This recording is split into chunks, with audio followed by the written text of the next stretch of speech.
All right, we call this regular board meeting of the Board of Trustees to order on Thursday, October 23rd, 2025 at 6:30 PM. Roll call, please. Paul's draft here. Brianna Taxoni here. Mask on here. Subject C, agenda, regular board meeting. Get a motion? I'll move. I'll second. Dr. Sakin, Thank you, Board President. There are no changes to the October 23rd agenda. Thank you. discussion? Call the question? Paul's draft aye. Brianna Taxoni, aye. Mask on, aye. Is there any public participation at this time? Not at this time. Thank you. Thank you. At this moment, we'll adjourn to closed session where we may discuss conference of labor negotiators, public employee discussion, discipline, dismissal, or release, conference with legal counsel, or student matters. Can I get a motion? I'll move. I'll second. Call the question? Paul's draft aye. Brianna Taxoni, aye. Mask on, aye. We adjourn to closed session at 6:31 PM.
Welcome, everyone.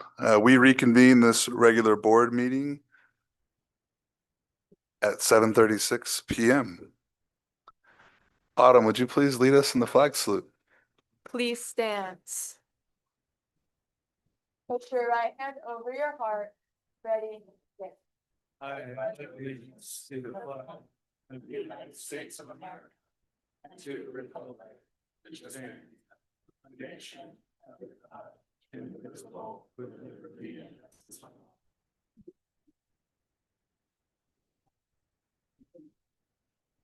Mr. Falsgrave, would you please read the civility statement? When conducting the district's business, we will strive to communicate clearly and concisely with respect for the time of others, listen objectively, carefully considering the opinions of others, understand the counterproductive effects of disruptive, demeaning, and intimidating behaviors, understand and respect district policies and procedures, and maintain a respect for the rich history of the district and the efforts of others who have served in the past. Thank you, Mr. Falsgrave. Item 5, closed session. There was no action taken in closed session. Dr. Sakian, any public comments at this time? Yes, sir, we do have two.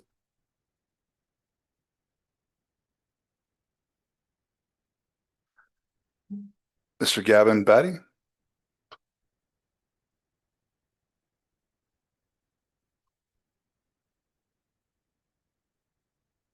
You have 3 minutes, sir.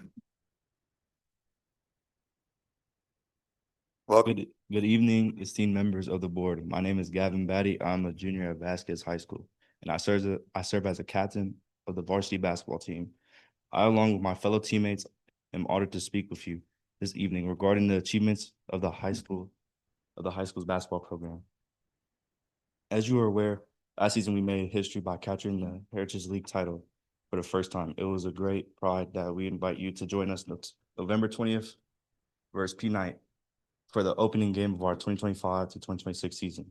This occasion will also serve to a new tradition, Teacher Appreciation Night, where we wish to formally recognize and honor you and Vasquez High School staff leaders in commitment to Acton Agua Dulce School District.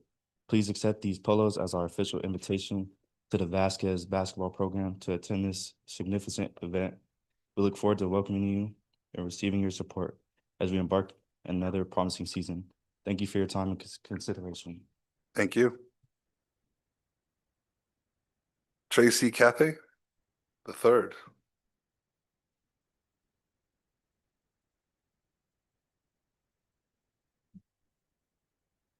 Welcome. I'm Tracy Cathy. I'm a senior in Vasquez High School basketball team, and I'd like to thank you guys for inviting us or us coming here to talk about our basketball team. And we'd like to invite you guys to our, like he said, our P Night game, our opening game against P Night on the 20th, and hope to have a lot of people come support and hope to get a word out for us and show that we bring entertainment to the district and a lot of respect, and really just to show you guys that we can play basketball and get our school known, especially through the sport too. And want people to come here, get our school like very much known, like more than what it is right now. And like he said, we have polos for you guys, and we'd just like to bring the excitement to you guys. Thank you.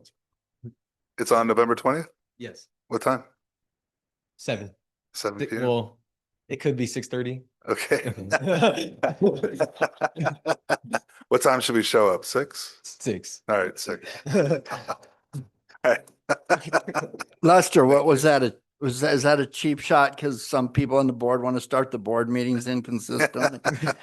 Are you gentlemen planning on leaving, or are you going to hang out and watch whatever this is we call business, or? It's a good plan. Okay. What? I'd have to do a Form 700 with 3 agencies, leave them in the back. I'm going to make a comment. That's okay. Yeah, please. The next time you see me, I want to hear not about the basketball. I want to hear about what your academic levels look like, and I want to hear what you're doing for this community. Tell your coach I said that, Okay, but I do want to see you again okay. in here. Thank you. Yeah, we Go ahead, appreciate guy. you coming in. Thank you very much, You're welcome. all of you. You're welcome. I just put that in my calendar, so thank you very much for the invite. My favorite thing about being a board member is supporting students and supporting the people that support our students. And I really, really love seeing students come to our board meetings. So thank you for taking the time to show up. Thank you guys for being here. It's always an honor when you guys show up to our boring board meetings and have the courage to talk in a microphone. So thank you very much for being here, and we'll be at that game. Thank you. Thank you.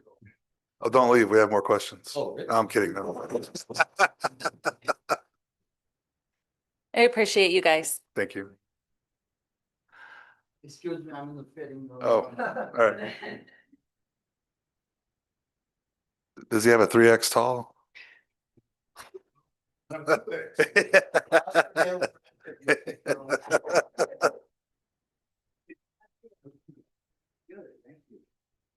Don't be concerned with them. You don't have long sleeve, do you? No, just short. Oh, you get to see the tats now. Okay. Might have a tank top for you. Wow, dude. Light it up, baby. Light it up. All right, we'll move along. God, I hope. Item 7, correspondence, proposals, and reports. Add a representative. Nope. CSEA rep? No. Student representative to the board.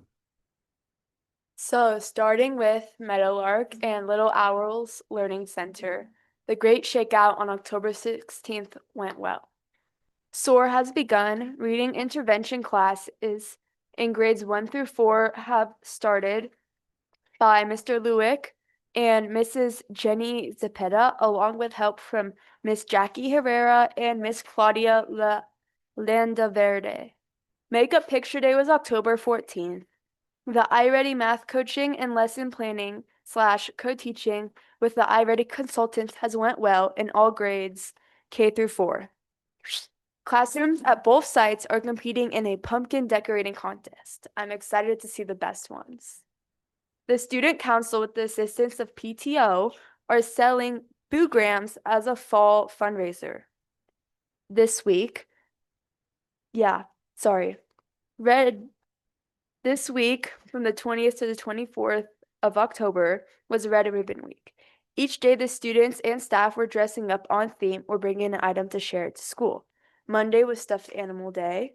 Tuesday was Dress Like Your Favorite Animal Day. Wednesday was Wild West Day. Today was Scarecrow Day. And Friday, tomorrow, is Pajama Day. Everyone's very excited for the upcoming Halloween parade on Friday, October 31st. At High Desert, our Hawk highlights are to Mrs. Gisela Rivas. She's an incredible member of the High Desert Food Services team. She always greets all the students with a smile and genuinely gets to know the students and brings joy with her every day. The Vasquez Fall Festival was a huge success. Big thank you to Mrs. Goodstein and High Desert ASB for their mystery box booth. Thank you to the High Desert Booster Club for supporting the Bouncy House, which is always a big hit. And thank you to Vasquez PTSO for sponsoring the event and doing all the work behind the scenes to make sure everything's possible. Quarter 1 Medal of Honor Awards, 25 students were recognized last Friday. Congrats to all the recipients. 84 students who had perfect attendance in quarter 1 joined Mrs. Van Ornum for pizza with the principal. Thank you to Miss Christina Bruce and her amazing team for making the event possible. The Great Shakeout October 16th was successful. Then, this past week, each class has attended a bullying prevention workshop presentation by the LA County Department of Mental Health. Monday, October 27th at 8:30 a.m., there will be a parent workshop on bullying prevention, and all parents are invited to attend. It takes everyone working together to put a stop to bullying. Upcoming events. Next week is Halloween, There will be week-long activities for the students to participate in at lunch. The Halloween dance is October 30th from 6 to 8:30 p.m. Red Ribbon Week is November 3rd to the 7th. High Desert students will be learning about being drug and alcohol free. High Desert Athletics. Our cross-country students are doing amazing. They've competed in the Mount Sac Middle School Invitational, which is the biggest race in California. We brought home 2 medals, so congrats to Avery Walker, who achieved 3rd, and Colton Wojtish for 6th place, which is very impressive. Finals are November 4th. Thank you to the coaches, Mrs. Laura and Miss Lisbeth, for their work with all the cross-country students. Both JV girls basketball and JV boys soccer are having a fantastic season and are looking to be in the finals this year. Varsity flag football tryouts were last week and games start November 10th. Mark your calendars.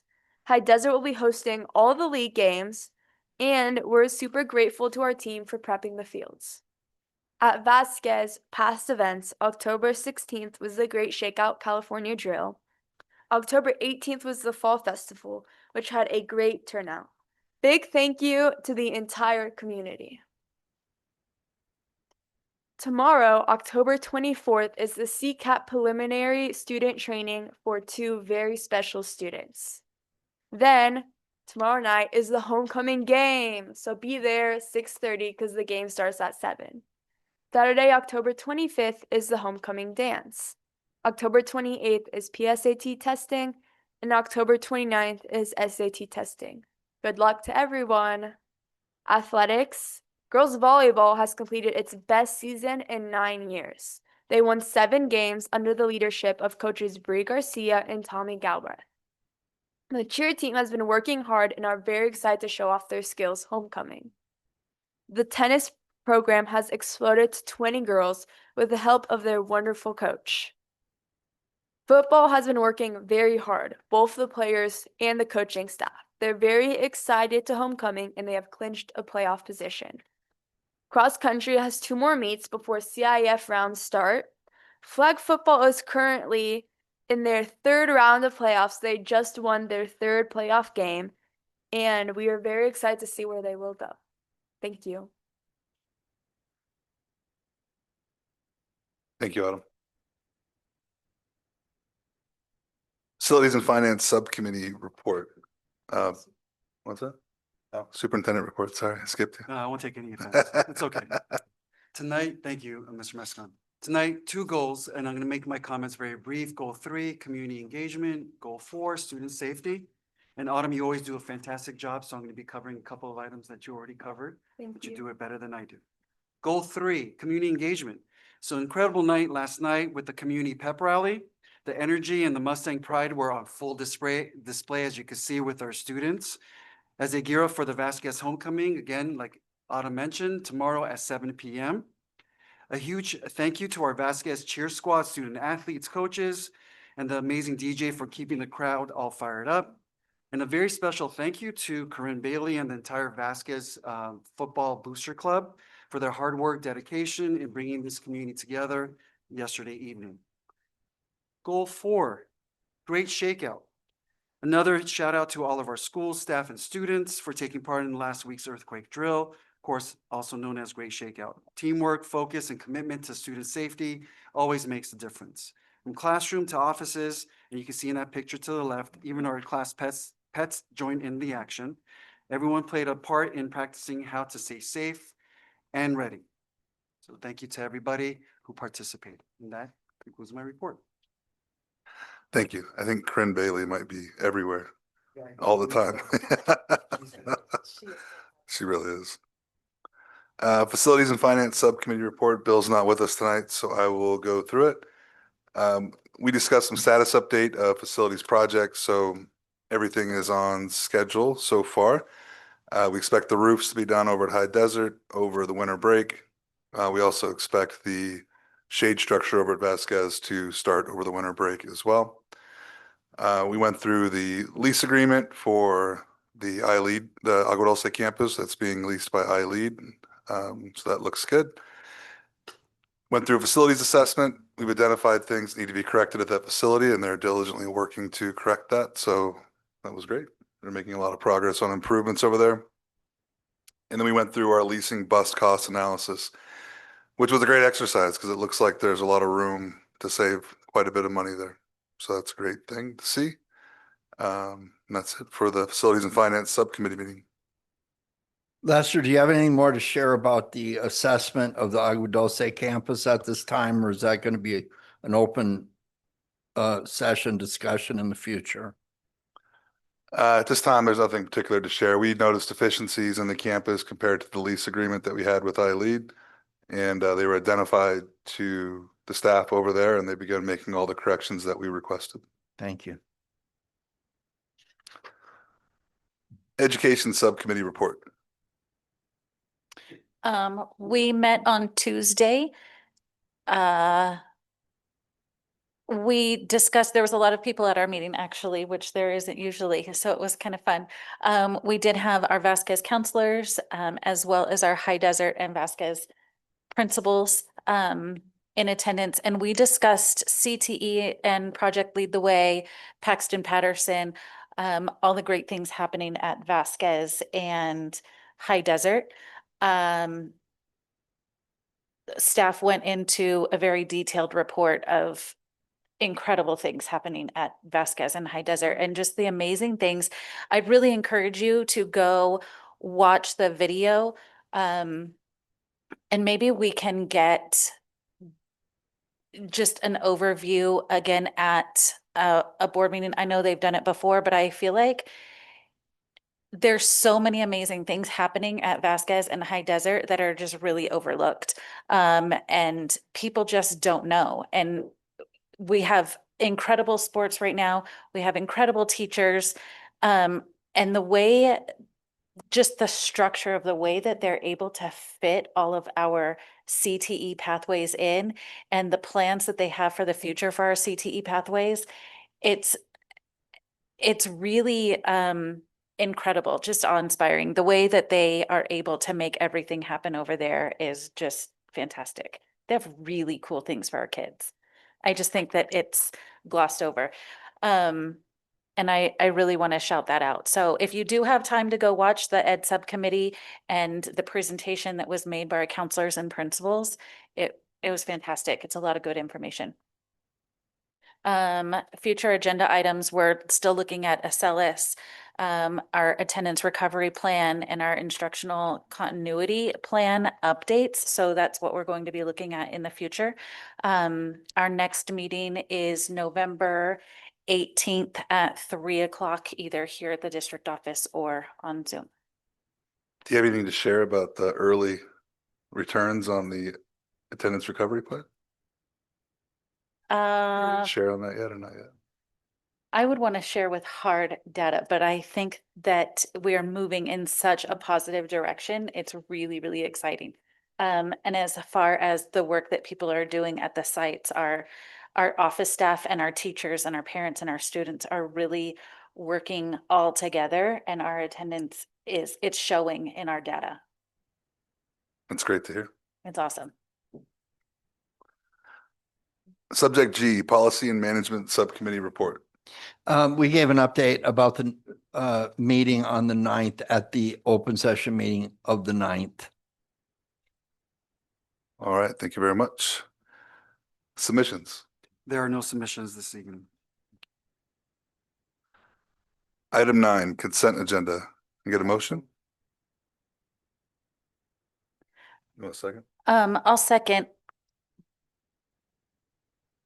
I would like to pull subject B, the minutes, and possibly vote on that. Bring that back next meeting. Can I get a second? I was heard- moved. Oh, she's motioning to pull the meeting minutes out and then vote on them on a future meeting. Well, let's pull it. I need to understand the context. So we'll pull that and we'll vote on the consent agenda without item B. Call the question. Walls grab aye. Brianna Texoni, aye. Mask on, aye. Wait a minute. Klaus, I. There you go. Ms. Taxoni, care to elaborate on your questions on item B? There were just some things that there were questions on, and so I would like to pull that and let Dr. Sahakian work on it and bring it back. I'll So- move that we put the minutes for this meeting on the next meeting and update then. I'll second. Call the question. Klaus, I. Paul Scrap, aye. Brianna Taxoni, aye. Mask on, aye. Item 9, personnel action report. Motion? I'll move. Can I get a second? Me, Klaus, I. I'll second it. There you go. Dr. Sahakian, There are no changes to what's been posted on the agenda. Thank you. discussion? Call the question. Klaus, I. Paul Scrap, aye. Brianna Taxoni, aye. Mask on, aye. Subject B, acceptance, Acton Agua Dulce Teachers Association, formal request to bargain, independent study. I'll move. I'll second. Dr. Sahakian, Thank you. So on October 10th, ADA, our teachers union, provided a letter to our board president, Mr. Mascon, which serves as a formal request to bargain with the district the impacts of implementing the new independent study law and policy. In good faith, we'll be negotiating to ensure compliance with the law moving forward. discussion. Call the question. Aye. Klaus, I. Brianna Taxoni, aye. Mask on, aye. Item 10, business services, public hearing, Mission Academy Charter School Renewal. We will open this public hearing at 7:58 PM. Thank you. Our Director of Charter Services, Ms. Patterson, is here. She'll do the introductions and then she'll turn over the podium. Thank you. Good evening, board members and Dr. Sahakian. My name is Nishay Pattison. I'm the Director of Charter Services for Acton Agua Dulce Unified School District. And tonight we have the public hearing for Mission Academy's renewal. We have Lindsay Reese, who is the area superintendent, who will be presenting tonight. Thank you.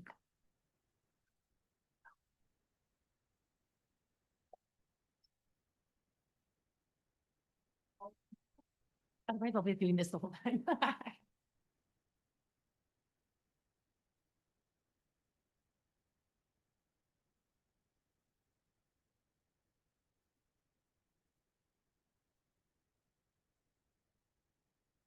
Perfect.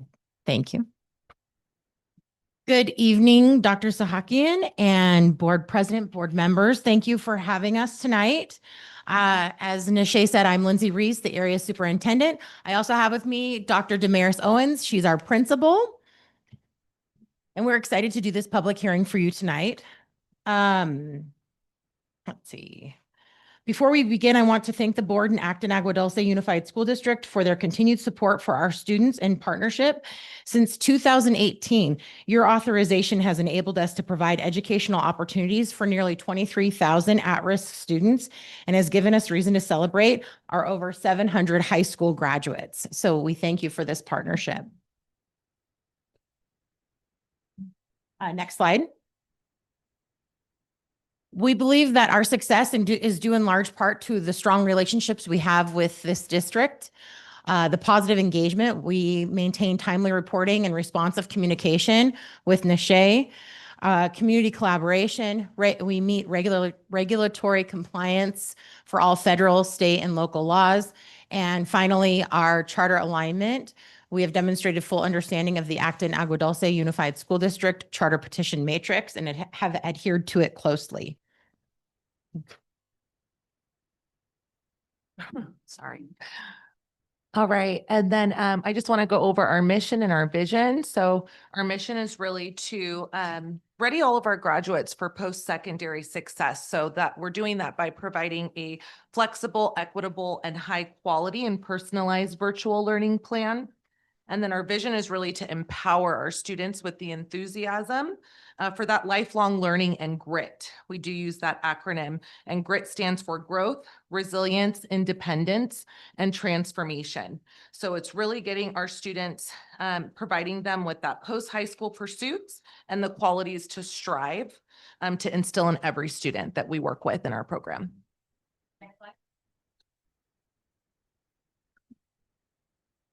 So some of our students that we support, many of our students do choose this school because traditional settings haven't met their needs. So that could be due to truancy, poor grades, or learning styles that don't fit that mold. So our team uses strategies from TREC training to meet students where they are. And we truly recognize signs of stress or disengagement and respond with empathy, structure, and support. We feel these trauma-informed practices help our students re-engage, build their confidence, and overcome barriers to the learning. And by doing that, we're creating a school environment where they truly do feel safe and understood and ready to succeed.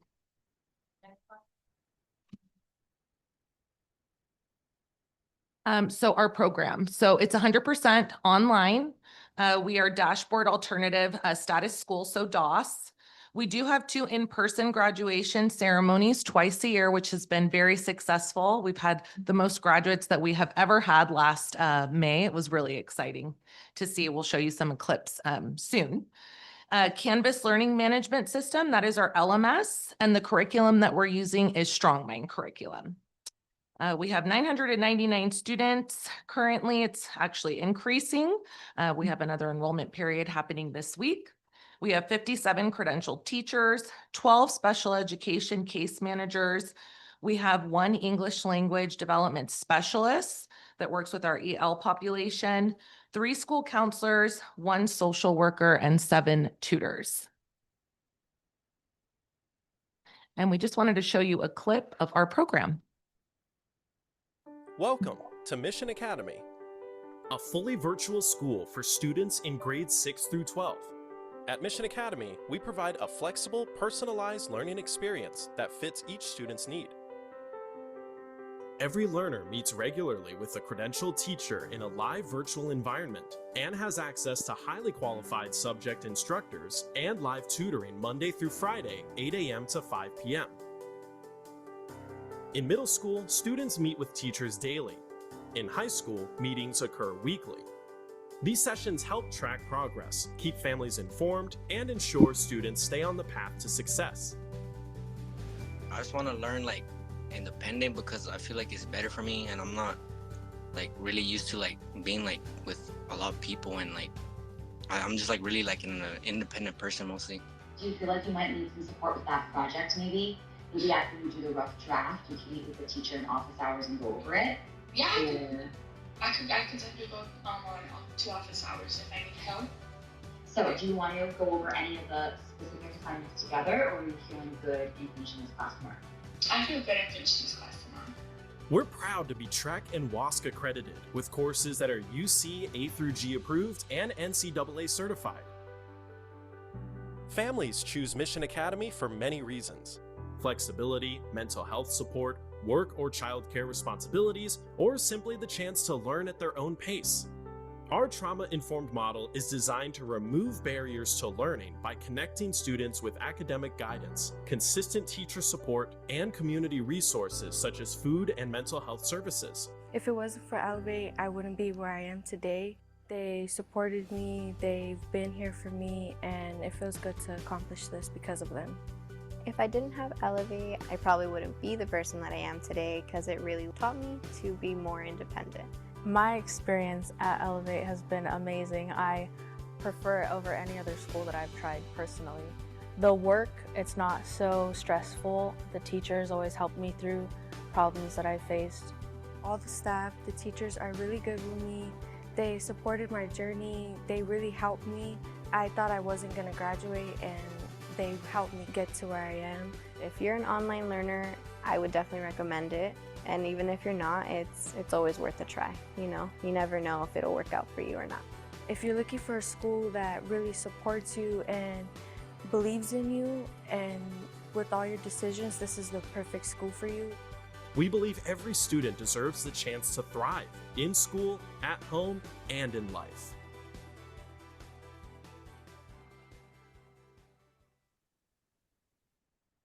You know, that one of the challenges with online learning is how do you show others a peek inside? So we hope you enjoyed that video and got a little bit of a taste of what it's like to be a teacher or a student in our program. Next, I wanted to highlight demographics. Oftentimes with charter schools, there is a belief that they may not be as diverse as traditional schools. Mission Academy is very diverse. We have nearly 12% of students are English learners. I didn't put the percentage of RFEP, but if we included anytime English learners, it would probably bring that number up higher to 40 or 50%.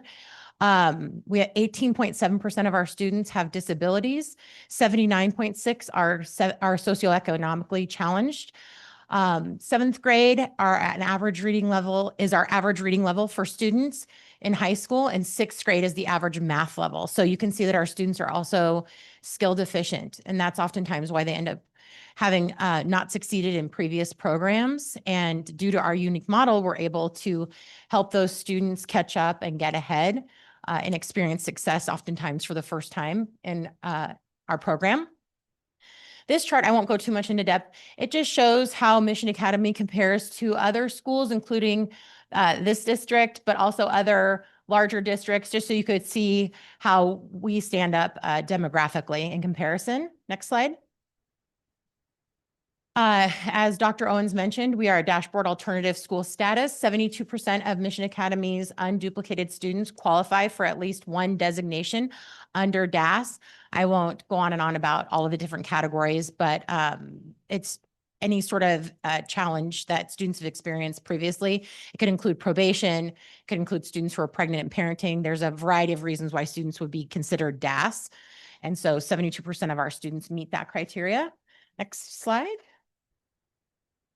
Alternative metrics. So Mission Academy, in collaboration with Acton Agua Dulce Unified School District, has agreed to the following alternative metrics: CAS performance and participation, English learner progress, indicator growth, Northwest Evaluation Association, MAP assessment growth, DAS one-year graduation rate growth, and success rate growth, which is an internal metric that I'll explain in depth in a moment. Next slide. Areas of strength: CAS participation, preliminary CASP results for 25-26, NWA MAP assessment growth, DAS one-year graduation growth, and success rate growth. Next. So for the Smarter Balance assessment for 2024, 98% of our students completed the CASP test, which is great. And for CAST, same thing, 98%. Next slide. I said preliminary results when I was putting this presentation together. It was before they officially released the dashboard, but this does match, and I didn't have a chance to update it. Oops, go back.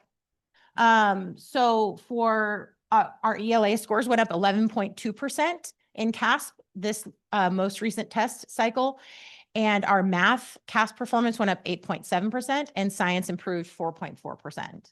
Next slide. NWA reading, this chart can make you kind of go cross-eyed, so I apologize. But one of the harder things in our program is when our students enter our program skill deficient.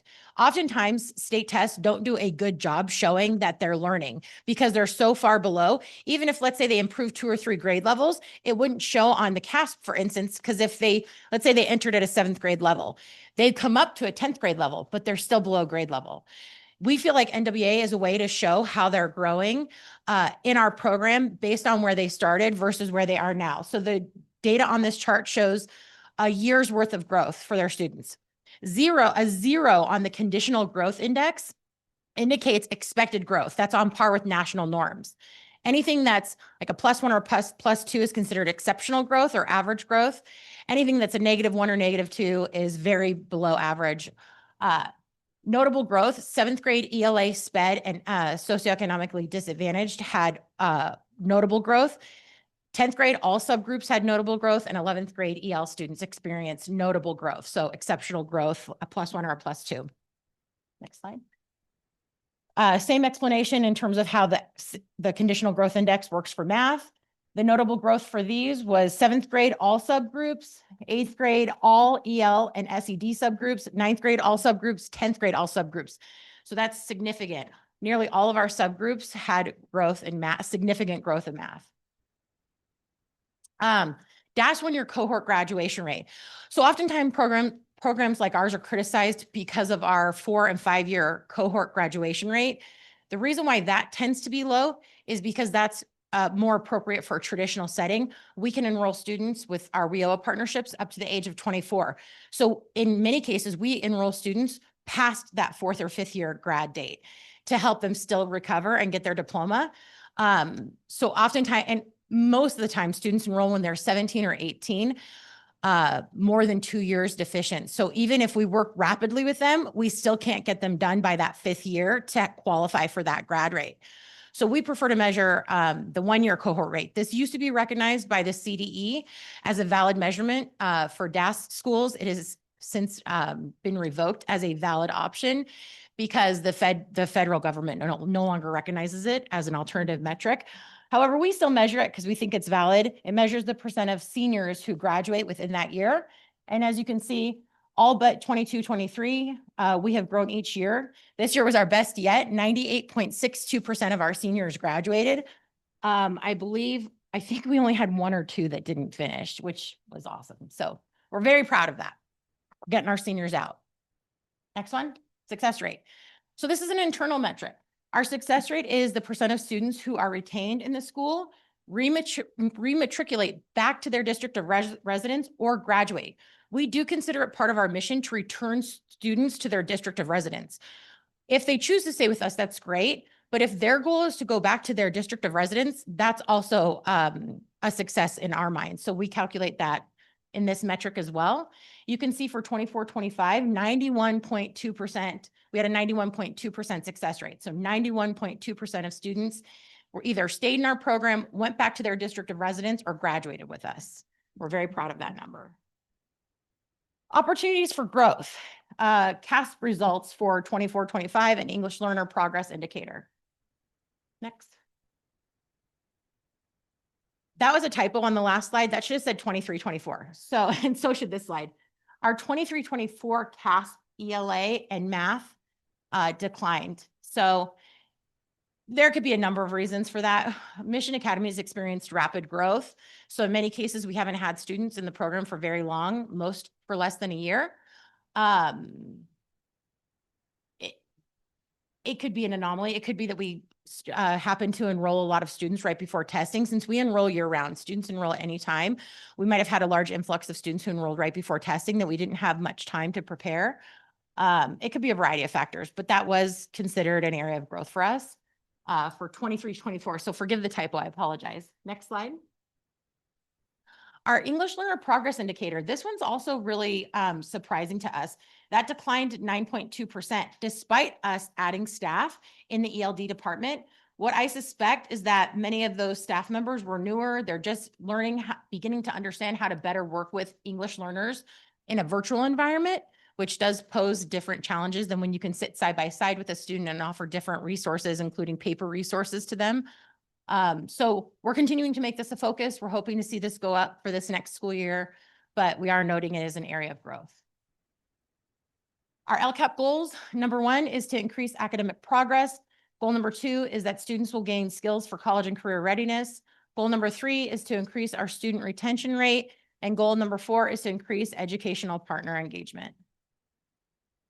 Our budget projections, kind of small, it's hard to see. I'm not going to go through every detail. The main point I wanted to highlight is that Mission Academy is doing very well financially. We have a very healthy reserve to protect against any sort of budget shortfalls or economic changes. We have approximately 20% in our reserve, which is in alignment with our approved board policy. And we look forward to continuing to grow over the next few years. We hope that we can maintain this pattern of moderate but steady growth. And finally, we believe that we meet the criteria for renewal. We have a sound educational program, successful program implementation. We enroll all students who wish to attend.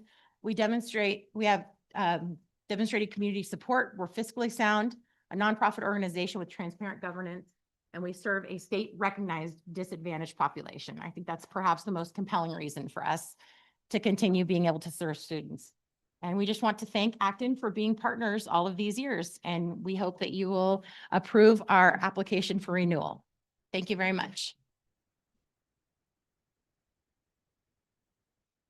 Thank you very much. Thank you. There may be some questions.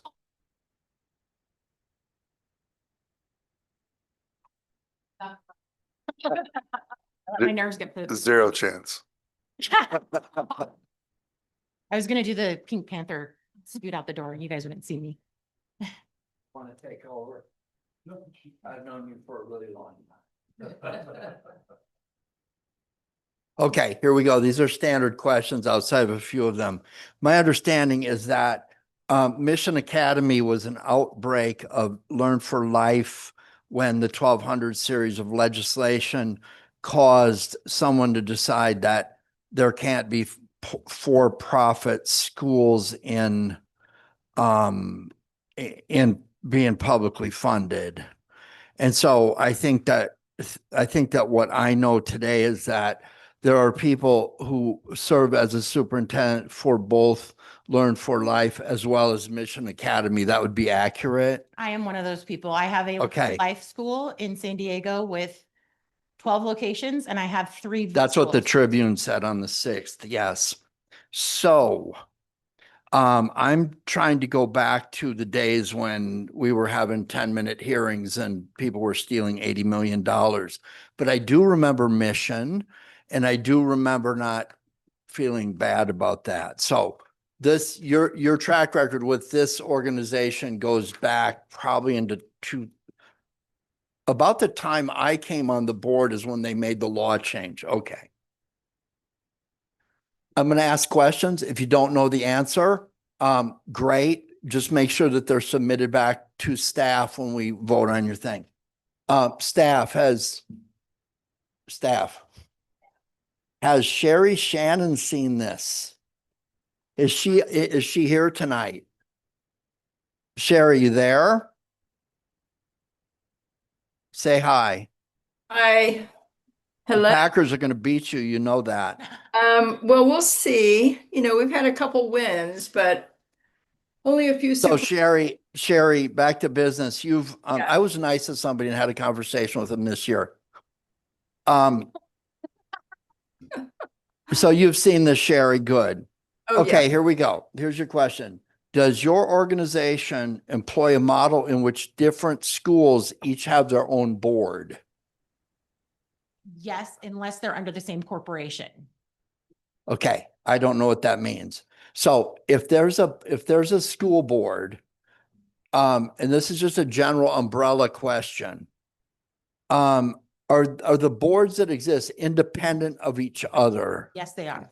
So you don't have one board that sits at the top and holds himself out as a hybrid charter and then supplies for charge services to the other people and basically usurps the local control that those other boards have on their own school. Absolutely not. Good. Are there any positions in the organization that are duplicative in function that are held by one individual that amasses more hours than could be provided by that individual during a normal work week, month, or year? In other words, I am a principal of 6 schools and I collect full salaries from each one of those schools. Absolutely not. Good, that's new. Is any member of your school system administration subservient to a third-party consultant or back-of-house contractor? No, we are not. I want to make sure everybody understands what that means. I'm a contractor. I was the guy that started it in my garage back in the old days when public education failed my own children. And so I get a paycheck now of $500,000 a year for just telling you guys what you should do to keep me and money coming into my wallet as the founder. Am I clear in my questions? Good. Why are you laughing? Anyway, you've basically told us what your charter law exception is, and that applies collectively to all of your sites. Yes. So if you have WIOA agreements, are they intact and current? They are. Have you lost any significant WIOA relationships during your current authorization period? We have If not. so, why? We have not. Is your SPED director here? Our Our sped director? I think you were meaning yeah, but she's for LLAC. She's just a consultant for us. How many do, It's- okay, ready? How many due process findings have you had during the current authorization period? 0. How many settlements did you make to make that number 0? 0. That's awesome. Does this district, this is for everybody, charge you any sped related fees? No. Do they provide you any sped related services such as therapy or administration costs? What SELPA do you currently participate with? The El Dorado SELPA? Do you pay any facility related fees to this district? We do not. Do you have, is your organizational structure such, the big umbrella organization, that is it such that there are several different authorizers involved? With this charter? With the charter, anything that is in the organization that I'm going to vote on, is there any? Other authorizers? Yes. No. That's not always the case. Oh, yeah, no. Okay, here we go. This is the fun one. You like cheerleading? Do you like football? I like football. You like soccer? Yes. How do you purge inactive students from your attendance rolls? Oh, it's a process. We have a tiered re-engagement process that's a part of our personalized learning policy that includes frequent outreach to determine what the nature is of why the student is disengaged from our program. We offer resources. We offer assistance if maybe they need mental health supports or other things, anything that we could think of that might help them re-engage positively in our program. This is what would I call it? Almost akin to like an SST. It's the teacher is involved. We have we call it a student retention support person, but in old fashioned parlance, it would be a truancy officer, but it's someone who specializes in retention. We have a school administrator available, a school counselor, and it's really a wraparound to re-engage that child. If those efforts don't work after a certain length of time, we reconvene again to then give them a final chance to re-engage. And if it still doesn't work, then ultimately they're disenrolled from our program and referred back to their district of residence. So I think we missed something here. So what you're telling me is you don't have a marketer that holds cheerleading camps in the summer, never purges those records. And 4 years later, you find that there's been taxpayer money spent out for enrollment of students that have not attended the school to the point where Judge Link down in San Diego tells the newspaper that somebody stole $80 million. You don't have that. No, I'm That's deeply good. aware of that case and we would never participate in fraudulent behavior. This is the questions I asked everybody, the AV News press reporters right back there. So I don't feel slighted. I think you did really good. And Sherry, did they do good? Or to Kansas City?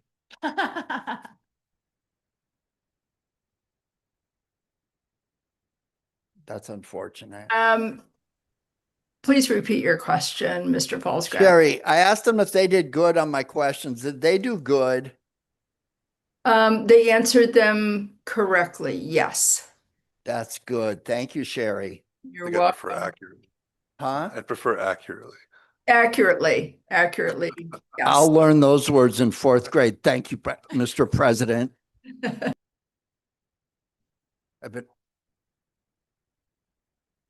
I don't know that the minutes will reflect that I asked those questions. I'll supply them digitally. Will that be okay? Sure thing. Okay, I'm done. Thank you. May I answer any other questions from the board? Yeah. I don't have any questions. Thank you. I have a few questions. Absolutely. On your cast results, you mentioned a lot of what if scenarios, but I'm a pretty firm believer that you can't measure things that if you don't have data, you can't manage it, right? So I would like to understand if you could get back to staff with what exactly you believe that Yes. caused those declining results, what you're going to measure as key indicators going forward. Yeah, absolutely. On your financials, you mentioned your reserve, but I don't see it anywhere on the financials that are in this. If it's not in there, it's absolutely submitted with our petition. It's one of the exhibits and it's detailed. So this was just kind of a snapshot to just review it quickly. I can't find that slide right. Organizing yours. It's right here. Mine all got scrambled around.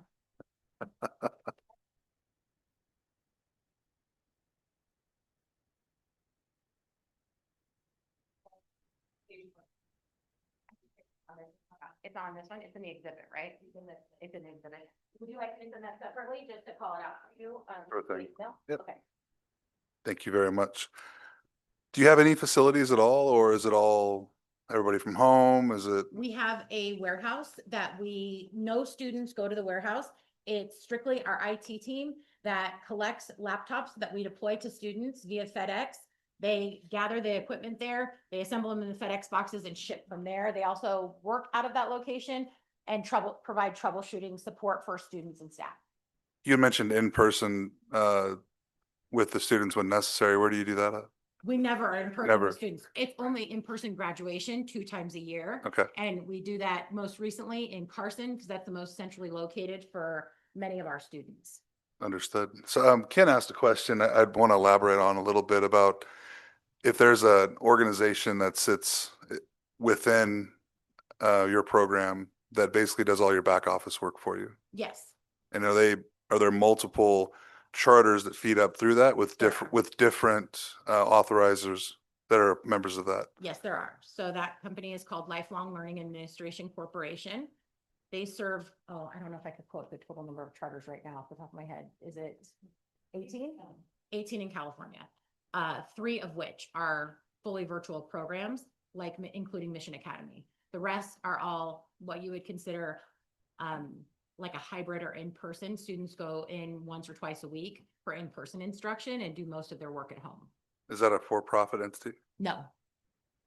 Thank you. I do have one question. What are your boundaries? Where do you pull students from? For Mission Academy, we're allowed to enroll students from LA County and surrounding counties. The bulk of our students reside in LA County. We might get a few from Orange County, occasionally a few from Kern County. And I'm trying to think if I'm missing anything. I think those are yeah. So, but the lion's share are from LA County. Good. I think I have one more. Would you characterize your cohorts as kind of transient? Meaning you've got kids coming in doing credit recovery. By the way, my daughter went to his school when her charter collapsed and she came back here because they didn't have a sports requirement. She'll graduate with her JD in May. Anyway, so you guys did good with the bowling thing. So, but would you characterize that you're doing a lot of credit recovery and kids that aren't going to be together from grade 6 through grade 12? That's absolutely correct. A lot of our kids have had very inconsistent educational experiences. They may have gone to a traditional school, they may have departed school for a period of time, then re-enrolled, or they may have tried other schools with alternative structures and then ultimately made their way to us. But they have very non-traditional journeys towards their high school diploma. Okay. Thank you. I think that should answer some questions about some of the scores. I'm done. Thank you very much. Okay. Aren't you glad you stuck around? I'm so sorry. I tried to run away. I got excited / nervous. Meet everybody. I appreciate being here this evening. Thank you. Thank you very much. Close the public hearing now. We close this public hearing at 8:30 p.m. Item 11, board policies and administrative regulations. New board policy, mobile communication device, first read. Dr. Saki? Yes, thank you, Mr. Mescon. Through the Policy Management Subcommittee, we were able to review the new policy while providing our own addendum, as districts have that luxury to do, in differentiating the policy between 2 of our sites, which is Vasquez High School as well as High Desert. For Vasquez High School, students may use their mobile devices, cell phones, on campus during non-instructional time. The devices shall be turned off during the instructional time, hence in the classroom. However, a student shall not be prohibited from using their device in case of an emergency. That's outlined in this new policy as well. For High Desert, students will have prohibited use of their devices at school.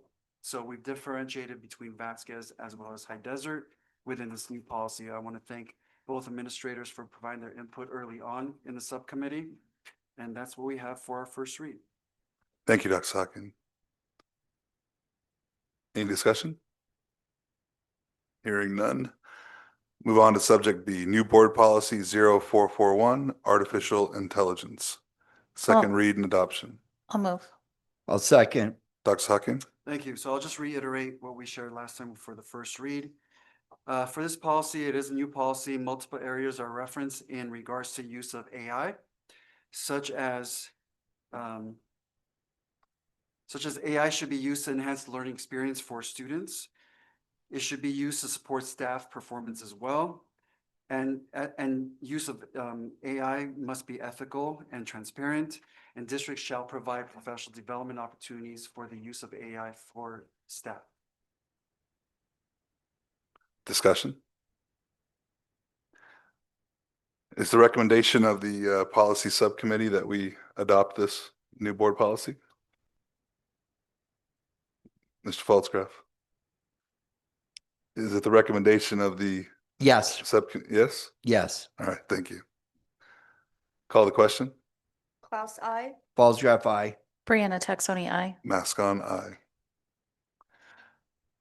Subject C, new board policy and update, administrative regulation 0420.4, charter school authorization. Action, second read and adoption. I'll move. I'll second. Dr. Hockin. Thank you. So updates by CSBA for this policy include the number of signatures required for a petition to start a charter school. That's one. The inclusion of a staff advisor and committee, and a detailed updated list of components for a charter petition is outlined in this updated policy. Discussion. Mr. Pfaltzgraf, is the recommendation of the policy subcommittee that we adopt this new board policy? Yes, we talked about this at length in the policy and management subcommittee. My concerns that were there was again about these umbrella groups where you have a vast network, and then this fragment of this is participating with an oversight group that basically serves the function of a county office of education equivalent. Kind of like your question, is there this bigger group that supplies this, and are there multiple authorizers? We have some blending going on where if one charter gets in trouble, then that was my big concern that we discussed. So I think the policy has enough language in there to capture that. So the answer is yes. Call the question. Klaus, I. Pfaltzgraf, aye. Brianna Texoni, aye. Mask on, aye. Subject D, new board policy 0420.41, charter school. Was that the one we just did? That's the one we just did, right? No, yeah, charter school oversight. I'll move. I'll second. Dr. Hockin. All right, this new policy covers language such as monitoring of charter school performance, location of the charter schools, and fees that are being charged for oversight by the authorizing LEAs.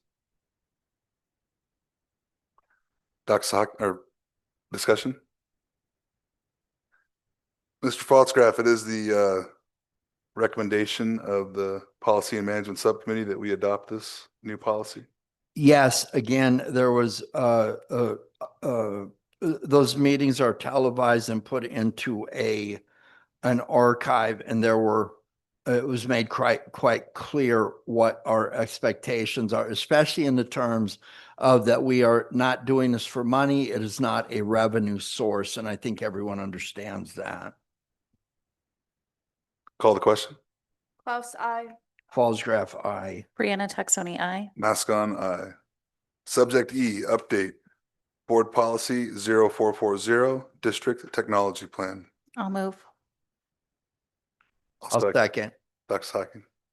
Sure. As a refresher, this update to this policy includes a detailed outline to the components of a tech plan for a school district, which includes, but it's not limited to, identifying current resources being utilized, such as platforms for instructional purposes, accessibility by students and staff to these platforms, professional development to enhance knowledge and education and needs, and how AI is being utilized by students and staff, and how district will prevent and respond to cyber attacks as well. Thank you. Discussion? Mr. Faltzgraf? Is it the recommendation of the Policy and Management Subcommittee that we adopt this board policy? Yes. Thank you. Call the question. Klaus, I. Falls-Graf, aye. Brianna Texoni, aye. Mask on, aye. Well, everybody's favorite time. Board comments. All right, I'm gonna limit mine to this suggestion. I would like to, because sometimes our group, our different subcommittees do not have both members able to attend. There's been a couple of issues like that. I would like the board to consider that we could allow, now this, the student rep is entitled to participate, but if there are two board members there, we don't have the ability to have the student rep participate as in the board member capacity. Everyone understands that, correct? But in the event that someone is not going to be there, I would like the board to think about the idea that the student rep could attend as a voting member if there is only one standing board member there. So that's my comment. Please consider that.